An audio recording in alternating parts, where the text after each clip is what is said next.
भगवान श्री राधा गोविंद के चरण कमल का ध्यान करते हुए भगवत स्वरूप आप सब श्रोताओं के चरण में प्रणाम है। आचार्य सुखदेव जी परीक्षित कहने राजन श्री धाम वृंदावन में यमुना तट में और बंसीवट में, वृंदावन यमुना तट बंसीवट के नीचे भगवान श्री कृष्ण महारास करने के लिए सोच रहे हैं। रास और महारास, रास का अर्थ है रसानाम समूह इति रास है। कई प्रकार के रस है, जैसे माँ और बेटा में वात्सल्य रस, माँ और बेटा में वात्सल्य रस, जो माँ बेटा को प्रेम करती है वो कोई कॉलेज से या स्कूल से वो पढ़ कर के नहीं आई, उसके भीतर का भाव है। पति और पत्नी में श्रृंगार रस, गुरु और शिष्य में शांत रस, और मित्र और मित्र में सख्य रस, दास्य रस, कारुण्य रस। तो ऐसे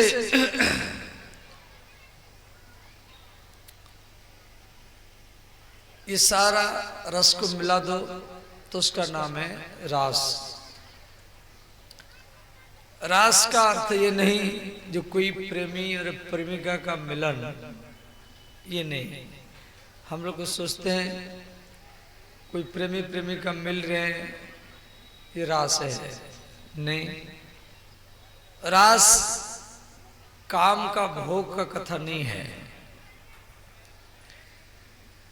हम सोचते हैं ये काम का भोग का विषय का कथा है, नहीं।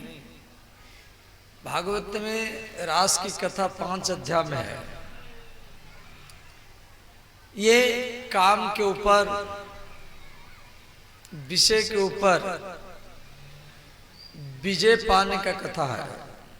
कैसे आप काम के ऊपर विजय प्राप्त करेंगे, कैसे विषय के ऊपर विजय प्राप्त करेंगे, वो कथा है। विशुद्ध प्रेम का कथा है।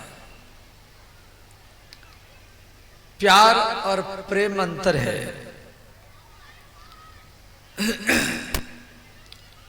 प्यार उसको कहा जाता है, कई व्यक्ति प्यार को प्रेम मानते हैं। प्यार उसको कहा जाता है जो घटता रहे, जिसमें वासना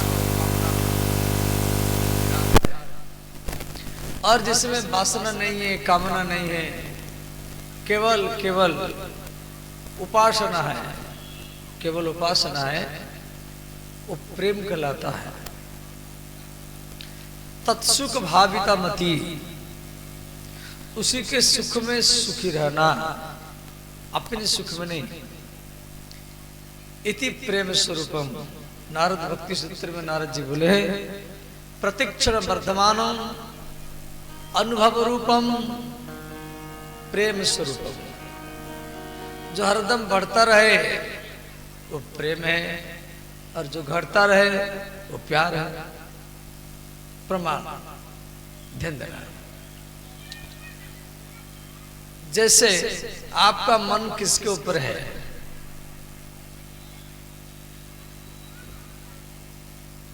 आपके मन 10-12 साल के आप है, आपका मन किसके ऊपर है? आप हरदम उसकी याद करते हैं। वो क्या खाता है, क्या खाती है, क्या पहनता है, क्या पहनती है, कहाँ रहता है, कहाँ रहती है।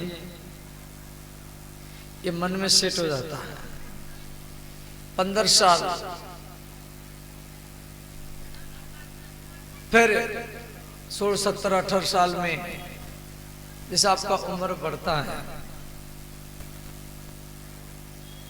फिर 20 साल में, 25 साल में, 28 साल में, 30 साल में, 35 साल में, फिर 40 साल में, माने आप 10-15 साल में जिसका याद करते थे, आज 35-40 साल में और वो आपको याद आता नहीं है। उम्र बढ़ता गया तो आपका मन हटता गया। तो ये प्रेम नहीं था, इसमें कामना था, वासना था, इसलिए आपका मन हट गया। तो जिसमें कामना नहीं है, वासना नहीं है, वो है प्रेम। इसमें कामना वासना है, प्यार है। तो भागवत में जो महाराज की कथा है वो विशुद्ध प्रेम की कथा है। तो श्री रास भगवान हर गांव में किए हैं सबके साथ, परंतु महाराज 4 बार किए हैं।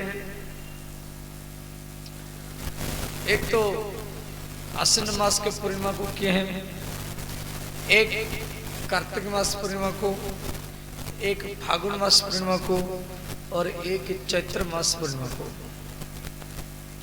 तो भागवत में जो महाराज की कथा है वो आश्विन मास की पूर्णिमा, भागवत में आश्विन मास की पूर्णिमा व्यास जी लिखे हैं। श्री शुक उवाच भगवानापि तारात्रिः शरदोत्फुल्लमल्लिकाः भिक्षं रन्तुं मनचक्रे योगमाया उपाश्रितः। भगवानापि तारात्रि शरदोत्फुल्ल मल्लिका। शरद माने शरद पूर्णिमा, माने आश्विन मास की पूर्णिमा, नवरात्र के बाद, दुर्गा पूजा के बाद जो पूर्णिमा आती है। बिहार में मैं देखा कई माता लोग छत के ऊपर खीर रखता है उस दिन। तो भगवान आपकी तारात्रि, तो रात्रि भगवान जो महाराज किए वो हम लोगों का रात नहीं, हम लोगों का जो रात है वो 12 घंटा वाला रात है।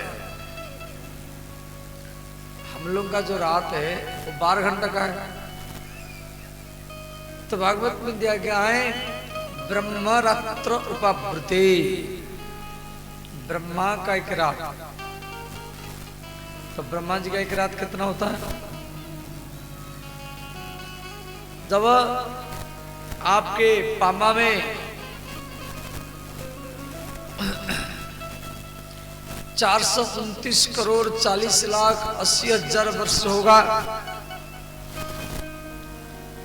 तो ब्रह्मा जी का एक रात होगा। समझ गए? ब्रह्मा जी के एक रात में भारत में, पृथ्वी में 429 करोड़ 40 लाख 80 हजार वर्ष बीत जाएगा। तो ब्रह्मा जी का एक रात होगा, शिव जी का एक प्रहर होगा 3 घंटा, और भगवान विष्णु का एक क्षण होगा। तो भगवान आपकी तारात्रि ही, रात्रि ही ये बहुवचनांत शब्द है। समझ गए। नदी नद्यो नद्यः, नदीम नद्यो नदी ही। नदी शब्द का द्वितीय विभक्ति बहुवचन नदी ही बनता है। तो रात्रि दीर्घ ईकारांत शब्द है, तो रात्रि शब्द का द्वितीय विभक्ति बहुवचन में रात्रि ही बनेगा, माने अनंत रात, एक दो रात नहीं। भगवत विद्या क्या है? भगवान आपकी तारात्रि। ध्यान देना, वृंदावन में जो गोपी है सब साधारण नहीं है।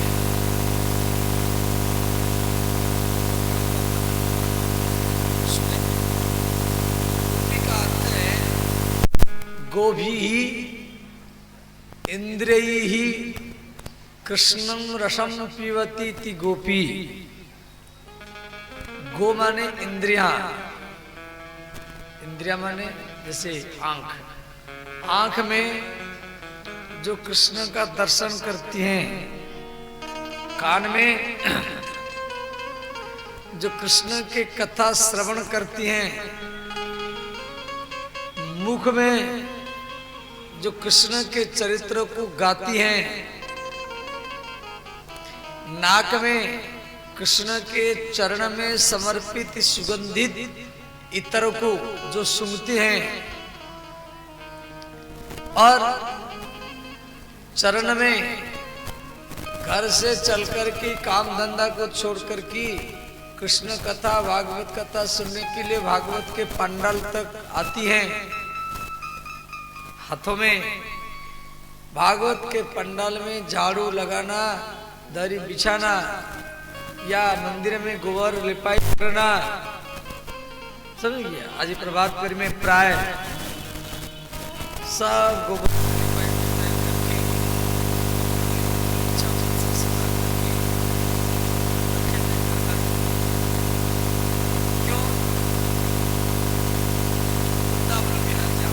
आएंगे, महाराज जी घर में आएंगे, गांव के लोग को घर में आएंगे।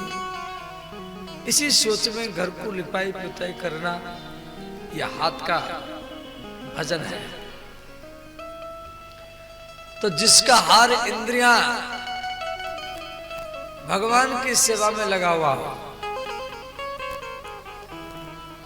आंखों में कृष्ण को दर्शन करना, कान में कृष्ण कथा भागवत कथा श्रवण करना, मुख में भागवत कथा बोलना, हरे राम हरे कृष्ण, चरण में घर से चल कर के आना, हाथों में सेवा करना, माने जिसका हर इंद्रियां भगवान की सेवा में लगा हुआ हो, उसी व्यक्ति को गोपी ही कहा जाता है। सता गोपी का अर्थ केवल स्त्री नहीं है, पुरुष हो या स्त्री हो। ऐसे तो सब स्त्री है, पुरुषों को भी स्त्री ही कहा जाता है। पुरुष तक केवल भगवान है। पूरे सेते इति पुरुषः, पुरुष माने आत्मा, पुरुष शब्द का अर्थ है आत्मा। और आत्मा के ऊपर में ये शरीर एक ढक्कन है, समझ। शरीर में आत्मा है, आत्मा में शरीर है, समझ। बीज में पेड़ है, पेड़ में बीज है। तो ये गोपियां 19 प्रकार के हैं। पहले मंत्र रूपा गोपी। मंत्र रूपा गोपी का अर्थ क्या है? दुनिया में जितना मंत्र है, गुरु का मंत्र हो, ओम गुरुवे नमः, गायत्री मंत्र, ओम भूर्भुवः तत्सवितुर्वरेण्यं भर्गो देवस्य धीमहि धियो यो नः प्रचोदयात्, महामृत्युंजय मंत्र, ओम त्र्यंबकं यजामहे सुगंधि पुष्टिवर्धनम् उर्वारुकं बन्धनात् मृत्युर्मुक्षमामृतात्। श्री ब्रह्मा का मंत्र ओम ब्रह्मणे नमः, विष्णु का नाम विष्णुवे नमः, हनुमान का मंत्र हम हनुमत नमः, शिव जी का मंत्र नमो शिवाय, श्री कृष्ण का मंत्र क्लीं कृष्णाय नमः, राम का मंत्र राम रामाय नमः, सरस्वती का मंत्र ऐं सरस्वती नमः, गणेश का मंत्र गुम गणेशाय नमः, वरुण का मंत्र बम वरुणाय नमः, शनि का मंत्र सम शनिश्चराय नमः। ये जितना मंत्र है वो सब मिलकर के भगवान कृष्ण के पास पहुंचे। जी भगवान आप हमको कैसे मिलेंगे? तो भगवान कृष्ण बोले मंत्रों आपको वृंदावन में गोपी बनना पड़ेगा। तो महाराष्ट्र में आपकी जो टोली रहेगा उन टोली को मंत्र रूपा गोपी कहा जाएगा। इस प्रकार से मंत्र वृंदावन में स्त्री बना तो उन स्त्रियों को इन गोपियों को मंत्र रूपा गोपी कहा जाता है। समझ गए? अब व्रत रूपा गोपी, व्रत रूपा गोपी का अर्थ क्या है? दुनिया में जितना व्रत है, छठ पूजा व्रत, नवरात्र व्रत, शिव चतुर्दशी व्रत, रामनवमी कृष्ण जन्माष्टमी व्रत, एकादशी व्रत, सोमवार मंगलवार बुधवार गुरुवार शुक्रवार शनिवार रविवार व्रत, अमावस्या पूर्णिमा व्रत, नाग पंचमी व्रत, बट सावित्री व्रत, दुनिया में जितना व्रत है अब सब व्रत करते हैं। तो वो सारा को सारा व्रत वृंदावन में जाकर के गोपी बना तो उन गोपियों को व्रत रूपा गोपी कहा जाता है। समझ गए? सो गोपी साधारण नहीं है। तीर्थ रूपा गोपी, तीर्थ रूपा गोपी का क्या अर्थ है? हमारी भारत में जितना तीर्थ है ओ वैष्णव देवी अमरनाथ कुरुक्षेत्र प्रवास क्षेत्र द्वारिका श्रीरंगम सेतुबंध कन्याकुमारी और पद्मनाभ बालाजी जगन्नाथ गंगा सागर और तीर्थराज प्रयाग बैद्यनाथ जनकपुर चित्रकूट पंचवटी अयोध्या हरिद्वार ऋषिकेश केदारनाथ बद्रीनाथ गंगोत्री जमुनोत्री, ये जितना सब तीर्थ है वो सब तीर्थ वृंदावन में जाकर गोपी बना भगवान से महाराज करने के लिए, तो इनको तीर्थ रूपा गोपी कहा जाता है। ग्रंथ रूपा गोपी, ग्रंथ रूपा गोपी का क्या अर्थ है? ग्रंथ, ग्रंथ माने जैसे भागवत रामायण गीता, इनको ग्रंथ कहा जाता है। ग्रंथ का अर्थ है ग्रंथि विद्यते छिद्यते इति स ग्रंथ। गांठ, गांठ समझ जाते हैं, कपड़ा में गांठ लगाते, कोई बैल भैंसा को बांधते तो गांठ लगाते हैं, माता लोग अपने बाल में गांठ लगाते हैं,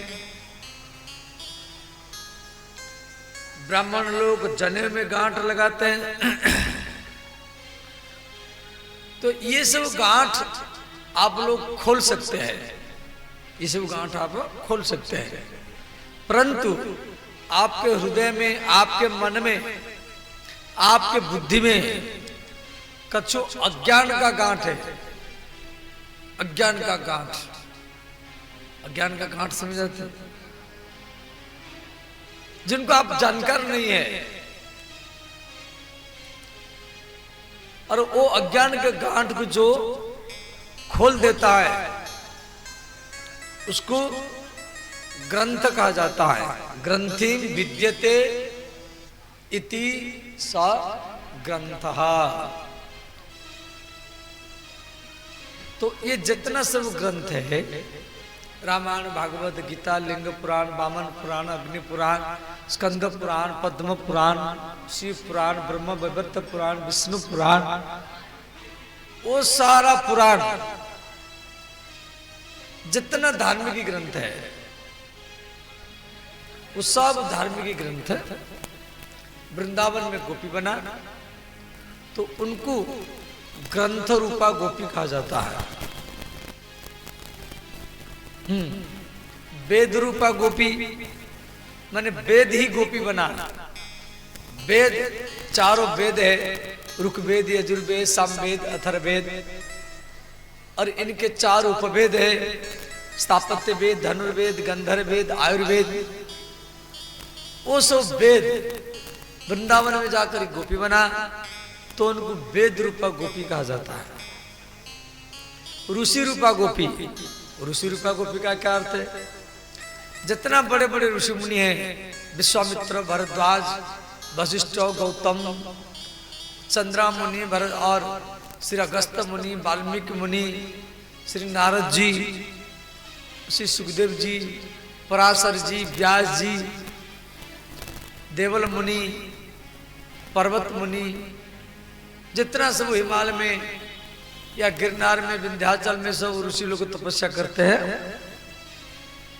वो सब ऋषि लोग जाकर के गोपी बने, स्त्री बने, उनको ऋषि रूपा गोपी कहा जाता है। रूप माधुरी गोपी, रूप माधुरी गोपी का क्या अर्थ है? भगवान राम जब जनकपुर में दुल्हा के रूप में थे, जनकपुर के स्त्रियां राम को पति के रूप में पाने के लिए आके इच्छा प्रकट किया, जब आप हमको पति के रूप में कैसे मिले? राम जी बोला हमारी शादी हो गया, हम तो एक पत्नी व्रता है, इसी जन्म में मैं एक पत्नी व्रता हूँ, सीता को छोड़ करके दूसरा पत्नी नहीं कर सकता। यदि आप मुझे पति के रूप में चाहती हैं तो आपको वृंदावन में गोपी बनना पड़ेगा। तो मिथिला के स्त्रियां जब राम जी अयोध्या में आए, मिथिला से अयोध्या में आए, तो अयोध्या के स्त्रियां राम को दुल्हा के रूप में देख करके वशीभूत हो गई और आकर के बोली, राम आप हमको पति के रूप में कैसे मिले?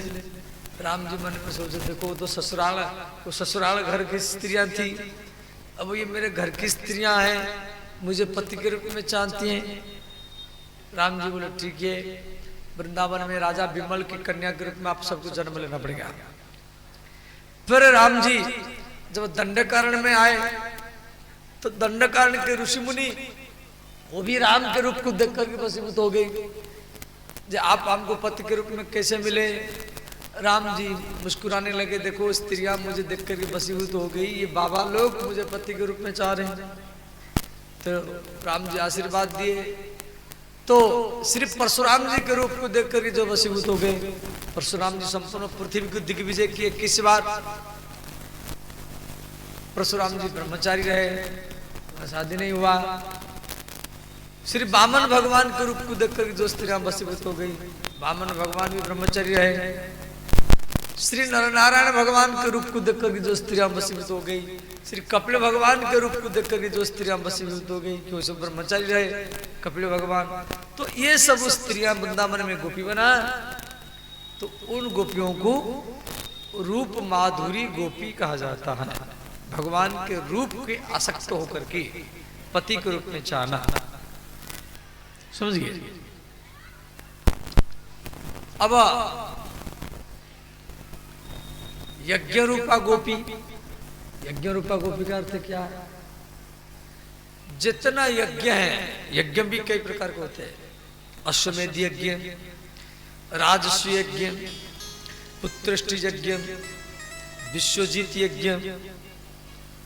भगवान राम सीता को वाल्मीकि आश्रम भेजने के बाद राम जी यज्ञ किए, तो यज्ञ वशिष्ठ जी बोले, राम पत्नी नहीं है, यज्ञ कैसे करेंगे? तो श्री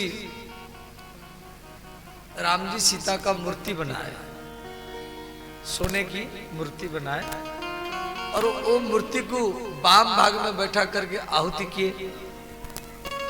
ऐसे राम जी 1000 यज्ञ किए हैं, और प्रत्येक यज्ञ में एक एक सीता बनाए हैं, और वो सीता के मूर्ति को वाम भाग में बैठा करके आहुति दिए हैं। और वो सबरी सीता एक बार मिलकर के राम जी के पास आई रात में, जब आप हमको यज्ञ मंडप में पत्नी के रूप में स्वीकार किया, अब अपनी शयन कक्ष में स्वीकार करो। राम जी मना किए। राम जी बोले देखो हमारी जो बेडरूम है उसमें केवल जनक नंदिनी सीता ही आ सकती है। मैं आपको पत्नी के रूप में स्वीकार किया हूं, परंतु शयन कक्ष में मैं आपको बोला नहीं सकता। वो सब सीता रोने लगी। राम जी उनको आश्वासन दिए, वृंदावन में कृष्ण बनूंगा और आप सब राधा की बहन बनना। जो जनक नंदिनी सीता हो तो राधा बनेगी और आप उसके बहन से बनना। तो उनको यज्ञ रूपा गोपी कहा जाता है। देखो रामायण में भी कई सीता है। एक तो सीता जो सती, शिव जी की पत्नी सती सीता का रूप बना करी गई थी राम को परीक्षा करने के लिए। दूसरा है यज्ञ सीता जो राम जी के पास आए। तीसरा है रावण जो सीता का हरण किया, वो वास्तव ओरिजिनल सीता नहीं थी। ओरिजिनल सीता आग में थी। पंचवटी में भगवान सीते को बोले सीते तुम पावक महु करो निवासा। आप पावक में माने पावक, आप अग्नि में वास कीजिए। तो ओरिजिनल सीता तो आग में रही।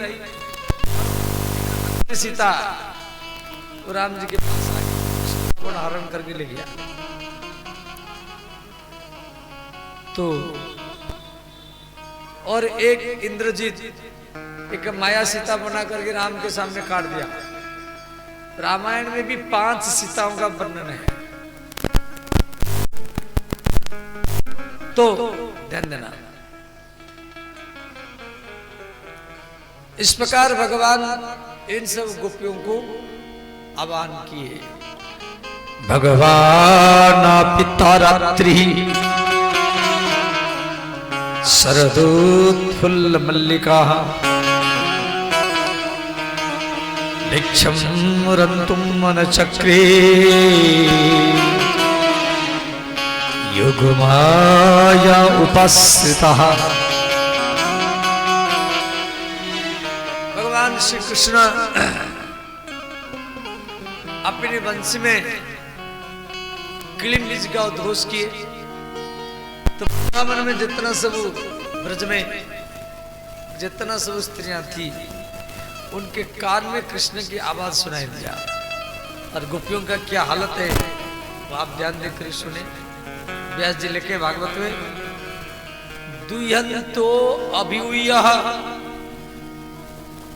कश्चित् दुग्ध पत्रम हित्वा। कछु गोपी गैया दोहन कर रही थी। कृष्ण की वंशी ध्वनि सुनाई दिया, दुग्ध पत्र को फेंक करके वृंदावन को भागी। और कछु गोपी परिवेशंतस्तद्हित्वा। कछु ब्रजगोपी माने वृंदावन की स्त्रियां वो अपने पति को, सास को, देवर को, बेटा बेटी को भोजन परस रही थी। रोटी दिया है, चावल दिया है और सब्जी देना बाकी है। कृष्ण की वंशी ध्वनि सुनाई दिया, परिवेशंतस्तद्हित्वा। भोजन परस रही थी, दाल लेने के लिए गई, सब्जी लेने के लिए गई। वो दाल सब्जी क्या लाएगी, वो वृंदावन की ओर चली गई। भोजन पाने वाले अरे दाल लाओ, सब्जी लाओ, सब्जी लाने वाली वृंदावन चली गई। और कछु गोपी शिशुन पयः। तो कोई सब भागवत में दिया गया, मैं अर्थ कर रहा हूं, संस्कृत भाषा में दिया गया। शिशुन माने बच्चा। सब गोपियां अपने अपने बच्चा को दूध पिला रही थी। कृष्ण की वंशी ध्वनि सुनाई दिया, वो बच्चा को छोड़ करके वृंदावन की ओर भागी। कछु गोपी पतिन शुश्रूषयन्त कश्चित कछु गोपी अपने अपने पतियों के चरण दबा रही थी। एक चरण दबा चुके हैं, दूसरा चरण दबाना बाकी है। कृष्ण की वंचित ध्वनि सुनाई दिया, पति को छोड़कर के वृंदावन को भागी। कछु गोपी अंजन्य कश्चलोचना, अंजन शब्द का अर्थ काजर, अंजन माने काजर। गोपी एक आंख में काजर लगाई, दूसरी आंख में काजर लगाना बाकी है। कृष्ण की वंचित ध्वनि सुनाई दिया, वो वृंदावन की ओर भागी। कछु गोपी यमुना नदी से नहा करके आई थी, कपड़ा पहन रही थी। व्यतस्त्र वस्त्र भरणा, वस्त्र माने कपड़ा और व्यतस्त्र माने अदल बदल, माने नीचे का कपड़ा ऊपर, ऊपर के कपड़ा नीचे। कृष्णा अंतिकम ययुहु, कृष्ण के पास में आ गई। देखो अपना विचार चल। इस भागवत पंडल में जो भी पुरुष हो या स्त्री हो, हम आपको बोलेंगे कि एक आंख में काजल लगा करके और आप पामा के मोहल्ला मोहल्ला में घूम करके आओ, क्या आप जाएंगे? शर्माएंगे। कोई पुरुष को कहा जाएगा पैंट की जगह पर शर्ट पहनो, शर्ट की जगह पर पैंट पहनो, पामा में घूम करके आओ, क्या हो जाएगा? वो नहीं जाएगा, वो शर्माएगा। परंतु यहां गोपी कैसे चली गई? इसका अर्थ यह है गोपी को अपने शरीर का ज्ञान नहीं है, अपने देह का ज्ञान नहीं है। परंतु एक छोटा बच्चा है 2 साल का, उसको एक आंख में काजर लगाओ और बोलो पामा के सिपाही टोला, गोट टोला, हटिया टोला घूम कर क्या वो आ जाएगा। उसको पैंट की जगह पर शर्ट, शर्ट की जगह पर पैंट पहरा दो, वो घूम कर के आ जाएगा। क्यों? उसको कोई शर्म का महसूस नहीं है, ना स्त्री ना पुरुष।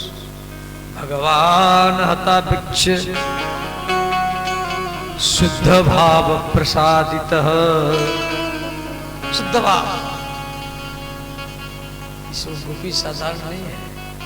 आप तो अभी सब श्रवण किया, गोपी सब साधारण नहीं, सब वेद ऋचाएं पुराण ऋषि मुनि सब गोपी बने हैं। तो इस प्रकार कछु गोपी तो जा रही थी, उनके पति सास ससुर देवर पकड़ पकड़ करके उनको घर में बंद कर दिए।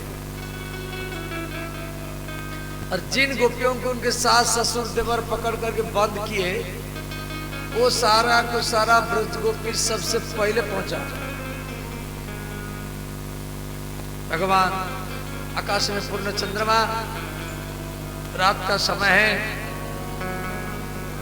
अनंत गोपी अनगिनत गिनती कर नहीं सकते, सब वृंदावन में यमुना तट में बंसी वट के नीचे पहुंच गए। रात का समय, भगवान स्वागत किए। श्री भगवान उवाच स्वागतम भो महाभाग प्रियम किम करवाणि वह ब्रजस्यानुमं कस्सी वृता आगमनम कारणम।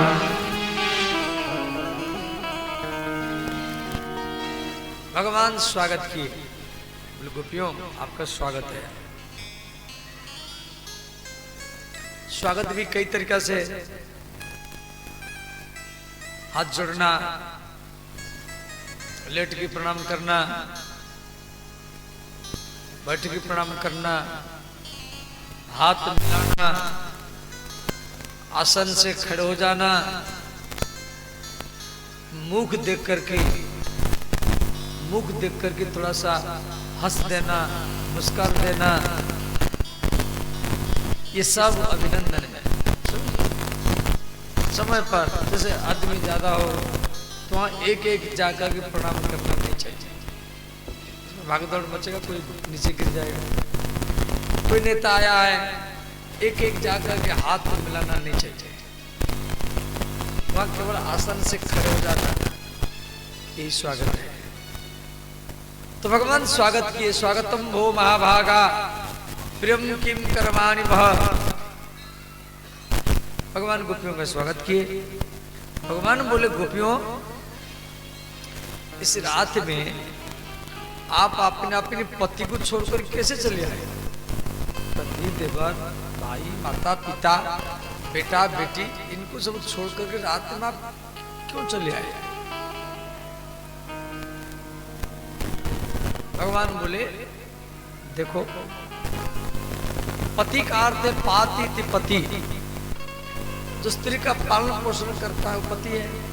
और आप अपने पति को छोड़ जाइए। पति कैसा हो? दुशील दुर्भगो वृद्धो। पति बूढ़ा हो या बालक हो, आपसे उम्र में ज्यादा हो या उम्र में कम हो, काला हो, गोरा हो, रोगी हो, अंधा हो, गूंगा हो, विकलांग हो, धनवान हो या दरिद्र हो, देशी हो, विदेशी हो, जिसके हाथ पकड़ करके विवाह मंडप में अग्नि को साक्षी देख करके आप विवाह किया और उसी पति का साथ रहना, और ये स्त्री का ही धर्म है। ये बात को भगवान कृष्ण ने प्रत्यात प्रथम न इह स्तेयम। अपना घर जाओ, यह न स्तेयम, खड़े मत रहो। अब तो गोपी सब सुनकर के रोने लगी। गोपी नख में जमीन पर रेखा बनाने लगी। पैर की नख में, कोई स्त्री जब नख में, पैर की नख में जमीन पर रेखा बनाती है तो समझना उसको मानसिक टेंशन है। तो भगवान समझ गए। गोपी बोली, हे कृष्ण, आप जो कार्य ठीक कर रहे, स्त्री के लिए पति ही भगवान है। पति का घर स्त्री के लिए वैकुंठ है, और पति के घर को छोड़ करके रात में चले जाना ये स्त्री का धर्म नहीं है। ये आप जो कर रहे हैं ठीक कर रहे हैं। भगवान बोले, अब चले जाओ। गोपी बोली, हे कृष्ण, आप जो बताया है ये सब हम कर चुके हैं। हम अपनी पतियों का सेवा किया, चरण दबाया, भोजन बना करके पवाया, उनके संतानों को जन्म दिया, उनके संतान को पालन किया, बड़ा किया, ये सब हम कर चुके हैं। विचार करके घर छोड़ा। भगवान बोले, क्या विचार किया? बोला, क्या विचार करके घर छोड़ा, बताइए। गोपी बोली, हमें ये विचार किया, हमारा जो पति है वो एक जन्म का पति है, तो देह का पति है, परंतु हमको जो बच्चे बजा करके बुला रहा है वृंदावन में, वो जगत पति है, परम पति है, जन्म जन्म के पति है। तो हमने विचार किया, जो जगत पति, परम पति, जन्म जन्म के पति हमको बुला रहा है, तो हम एक जन्म के पति को छोड़ करके नहीं चला आया है।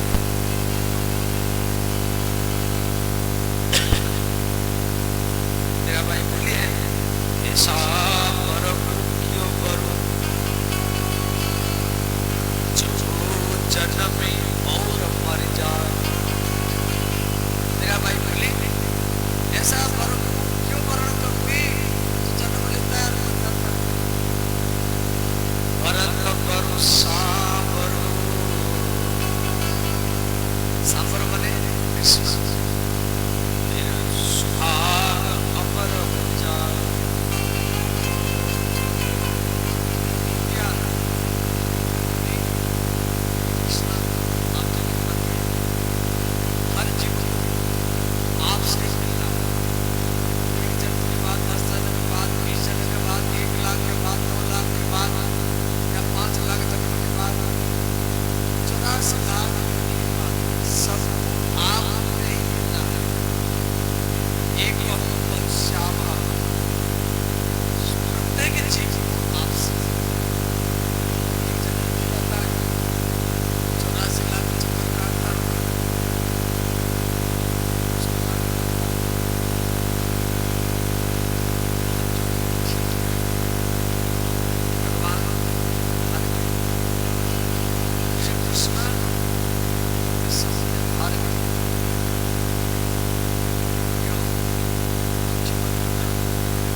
परीक्षा में सफलता प्राप्त किया।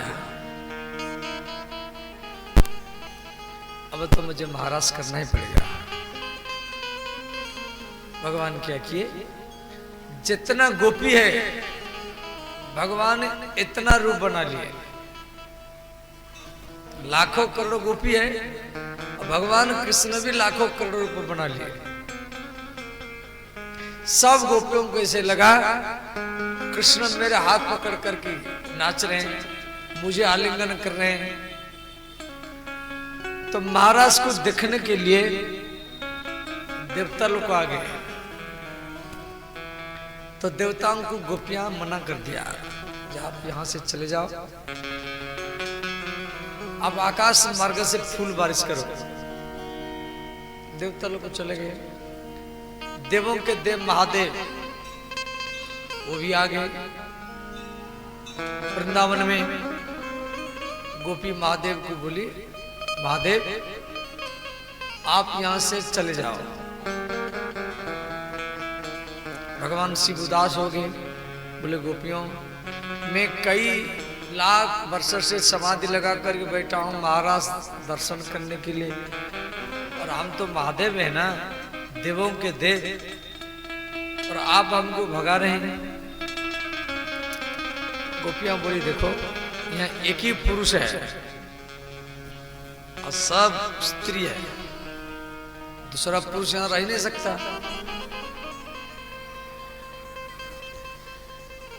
तो भगवान शिव उदास हो गए, जो हमको भगा रहे वृंदावन से। भगवान शिव बोले एक विचार, एक काम किया जाए, यदि मैं स्त्री बन जाऊं, यदि मैं गोपी बन जाऊं, आप तो मुझे नहीं भगाएंगे। गोपी बोले हाँ आपको भी स्त्री बनना पड़ेगा, गोपी बनना पड़ेगा। परमहंस सम्राट महान योगी भगवान महादेव गोपी बने, स्त्री बने, लहंगा चुंदरी पहने, मेहंदी महावर, सोना चांदी कुंडल जो माता का आभूषण, तो सब शिव जी पेरे। एक दिन बोली भंडारी बन की ब्रज की नारी वृंदावन में आ गए। भगवान शिव जी वृंदावन में आए गोपी बन करके। इसीलिए वृंदावन के बाहर में जितना शिवलिंग है, जैसे सिंहेश्वर है या बैद्यनाथ है, मल्लिकार्जुन, समुद्र किनारे में रामेश्वर, हिमालय में केदारनाथ, काशी में विश्वनाथ, और उज्जैन में महाकाल, सौराष्ट्र में सोमनाथ, नर्मदा के किनारे में ओंकारनाथ, गोदावरी किनारे में त्र्यंबकनाथ, अमरनाथ, पशुपतिनाथ नेपाल में। ये जितना शिवलिंग है इसमें दूध दही बेलपत्र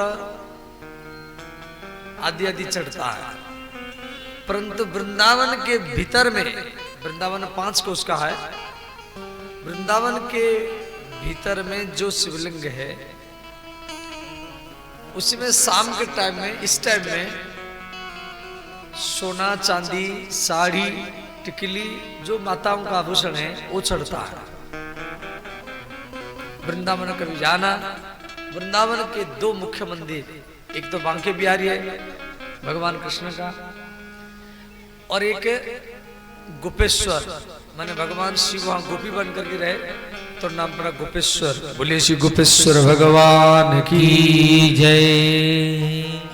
वृंदावन में जाना, गोपेश्वर भगवान का अवश्य दर्शन करना, इतना सुंदर है। माने पूरा साल भर से बुकिंग हो जाता है, कोई दुबई से, कोई बम्बे से, कोई दिल्ली से, कोई कलकत्ता से बुकिंग कर लेता पहले साल भर से। आज का श्रृंगार हम करेंगे, आज का श्रृंगार हम करेंगे, आज का श्रृंगार हम करेंगे। ये गर्म टाइम में होता है, ऐसे साल भर होता है, परंतु गर्म टाइम में ज्यादा होता है। माने एक एक ट्रक फूल, 2-2, 10-10 ट्रक फूल आता है बिहारी जी और गोपेश्वर का श्रृंगार करने के लिए। सोना चांदी इतना आता है और भगवान का श्रृंगार किया जाता है। भगवान शिव गोपी के रूप में, स्त्री के रूप में आप वृंदावन में जाके देखना, एक बार दर्शन करेंगे ना, सारा जिंदगी भर याद आएगा और मरने के बाद में भी याद आएगा। वो फूल बंगला एक बार आप देखेंगे, 10-10 लाख 20-20 लाख का फूल आता है, शाम को 2-3 घंटा सजाने के लिए बेस। सोना चांदी का अलग, और जो सजाते हैं उनको भगवान गोपेश्वर रुपया भी देते होंगे तभी तो सजा रहे हैं। उनके पास धन आता होगा, एक एक दिन में इतना रुपया लगा देते हैं। तो श्री भगवान महाराज कर रहे हैं श्री सूरदास का एक भजन है।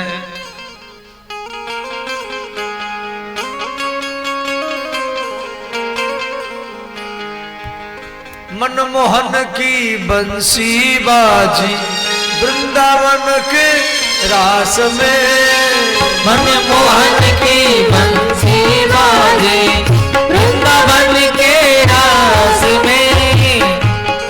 इसको द्रुत लय में चला।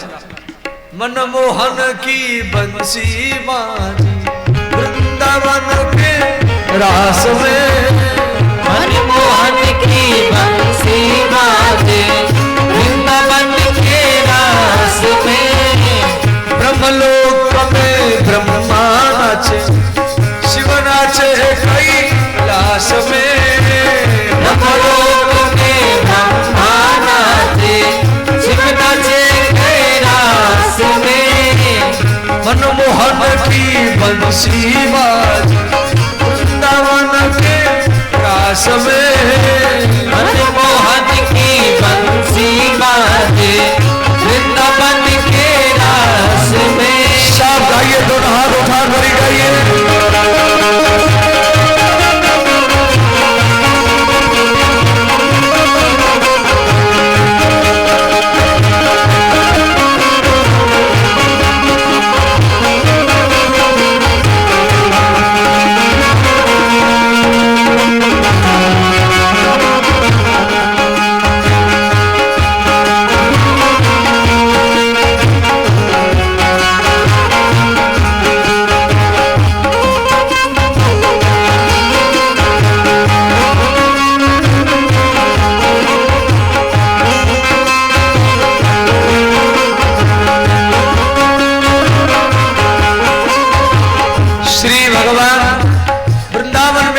कर रहे हैं और देवता लोग आकाश मार्ग से फूल बारिश कर रहे हैं। लिए विमान देवता ठाणे पुष्प गिरे आकाश में। लिए विमान देवता ठाणे पुष्प गिरे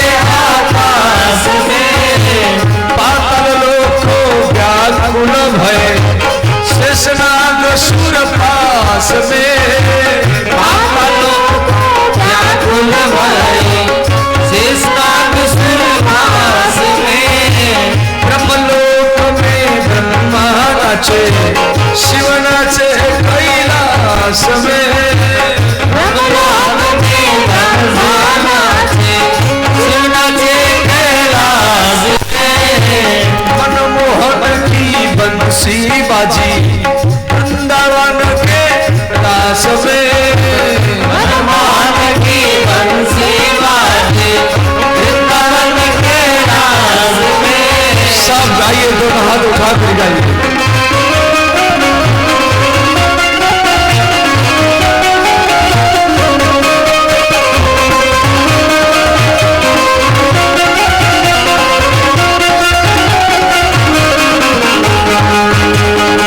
सब दोनों हाथ उठाइए और गाइए।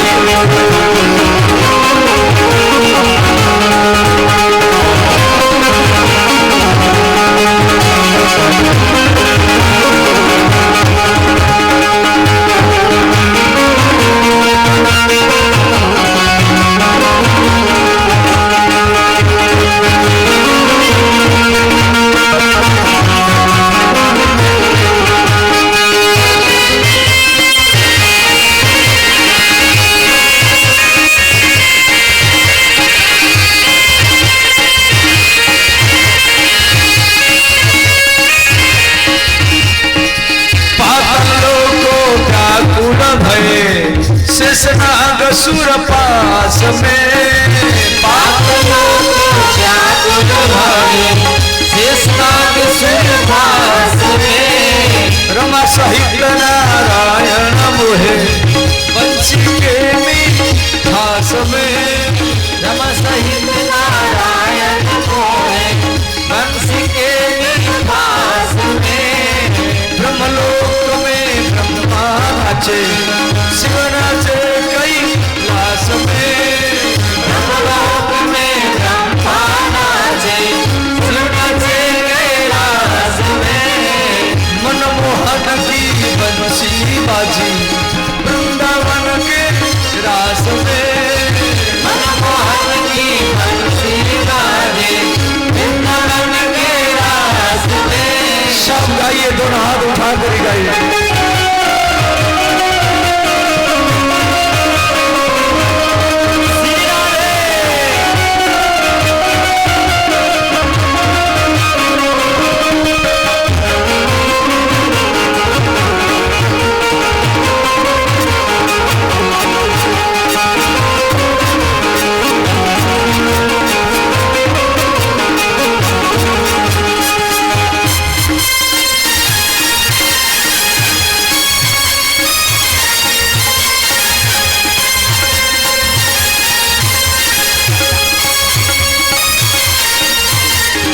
देखो भगवान कृष्ण वृंदावन में महाराज कर रहे हैं, सारा ब्रह्मांड नाच रहा है, आपको नाचना नहीं है। जिस जगह में बैठे हैं, जो जिस जगह में बैठा है, रास के मर्यादा के अनुसार थोड़ी देर के लिए अपनी जगह में सब खड़े हो जाइए। आप सब खड़े हो जाइए।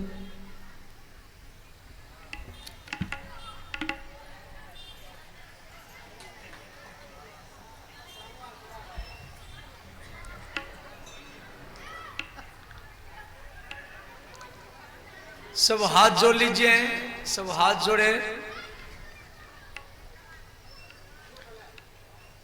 और आंख बंद करे। सब हाथ जोड़े, आंख बंद करे, श्री वृंदावन का ध्यान करें। अनंत गोपी और अनंत कृष्ण है। जितना गोपी हैं इतना कृष्ण है। भगवान हर गोपियों का हाथ पकड़ करके नाच रहे, उनका ध्यान करें। आकाश मार्ग से देवता लोग फूल बारिश कर रहे हैं। रात का समय है, पूर्ण चंद्रमा है, यमुना नदी का किनारा है और भगवान महादेव वो भी गोपी बनकर के, स्त्री बनकर के, वो भी कृष्ण का हाथ पकड़ करके नाच रहे हैं। उनका भी ध्यान कीजिए। और आप भी इसी पामा से, भागवत पंडाल से आप भी वृंदावन गए हैं और आप भी कृष्ण का हाथ पकड़ करके नाच रहे हैं। इस प्रकार आप ध्यान कीजिए।